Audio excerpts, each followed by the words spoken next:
Right. ఉభయ గోదావరి జిల్లాలో పరిస్థితి ఏంటి? మా కరెస్పాండెంట్ రాజమండ్రి నుంచి సిద్ధంగా ఉన్నారు, మాట్లాడదాం.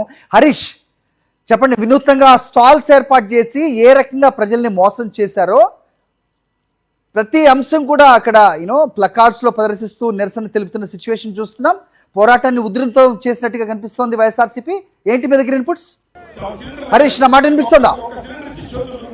ఓకే, కూటమి 2 ఏళ్ల వెన్నుపోటు పాలన నిరసిస్తూ మొత్తం తూర్పుగోదావరి జిల్లా, అదేవిధంగా డాక్టర్ బిఆర్ అంబేద్కర్ కోనసీమ జిల్లా అంతా వైఎస్ఆర్సీపీ పెద్ద ఎత్తున ఆందోళన చేస్తుంది. ముఖ్యంగా కొత్తపేట నియోజకవర్గంలో రావులపాలెంలో జిల్లా అధ్యక్షుడు చెల్ల జగ్గిరెడ్డి భారీ కార్యక్రమం ప్రారంభించారు. పెద్ద సంఖ్యలో వైఎస్ఆర్సీపీ నేతలు కార్యకర్తలు తరలి వచ్చారు. ముఖ్యంగా 2 ఏళ్ల కూటమి పాలనలో ప్రజలు ఏ రకంగా ఇబ్బందులు పడుతున్నారు అంశాలు ప్రతిదాన్ని ప్రస్ఫుటంగా ప్రదర్శించేటట్టు పూర్తి స్థాయిలో వాటి ప్రదర్శిస్తున్నారు. ఒకవైపు నిత్యావసరాలు గానీ, డీజిల్ గానీ, అదేవిధంగా గ్యాస్ గానీ మొత్తం అన్ని రకాలుగా ఏ రకంగా ఇబ్బంది పడుతున్నారన్న విషయాన్ని స్పష్టంగా ప్రజలకు వివరించే ప్రయత్నం చేస్తున్నారు.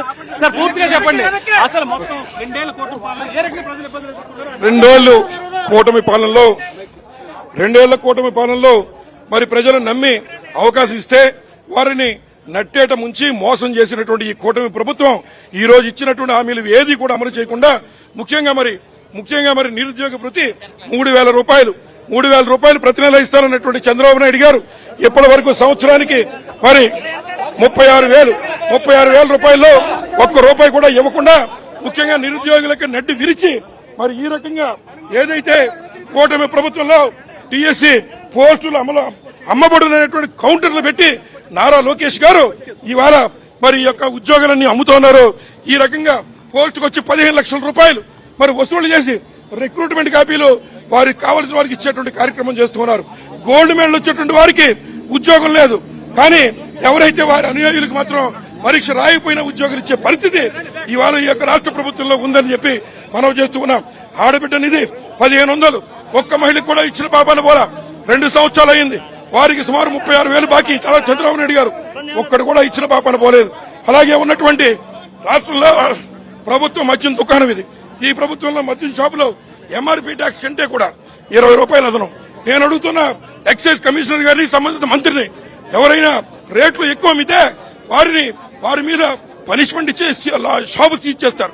ఇవాళ ఇక్కడ బండారు ట్యాక్స్, అలాగే బాబు ట్యాక్స్ 20 రూపాయలు అదనంగా ప్రతి బాటిల్ మీద వసూలు చేసే కార్యక్రమం. అలాగే రైతు కార్యక్రమం, ఏదైతే రైతుకు పెట్టుబడి సాయం 20-40 వేలు ఇవ్వాల్సిన పరిస్థితి ఉంటే ఇచ్చిన దాఖలాలు లేవు. అలాగే యూరియా రేట్లు, డిఏపీ రేట్లు 20 రేట్లు, ఎరువుల రేట్లు పెంచేశారు. మొక్కజొన్నకి కనీసం గిట్టుబాటు ధర లేదు. 1,600 గిట్టుబాటు ధర ఉంటే ఇవాళ మరి 2,400 గిట్టుబాటు ధర ఉంటే 1,600 కూడా ఇచ్చిన పాపన పోలేదు. అలాగే ఇసుక ఉచితమే, కానీ అమలులో కాదు. ఇక్కడ బండారు ట్యాక్స్ కట్టాలి. మా ప్రాంతంలో ఉండేటువంటి ఇసుక ఇది మరి లారీ వచ్చి 10,000కి అమ్మే కార్యక్రమం. ఏదైతే మట్టి మరి 12,000 చొప్పున అమ్మేటువంటి కార్యక్రమం మరి స్థానికంగా బండారు బ్రదర్స్ మరి చేస్తున్నారు, మనం చేస్తున్నాం.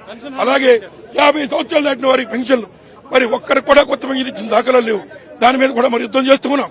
అలాగే నిత్యావసర సరుకుల ధరలు, ఏదైతే పెట్రోల్, మరి వంట నూనె, డీజిల్, గ్యాస్, కరెంటు బిల్లు వేసవకాలంలో మోత మోగిపోతుంది. కూటమి ప్రభుత్వం యొక్క మోత మోగిపోతుంది.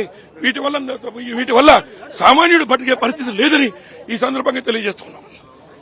అలాగే నిరుద్యోగ భృతి 3,000 ఇస్తా అన్నారు నారా చంద్రబాబు నాయుడు గారు.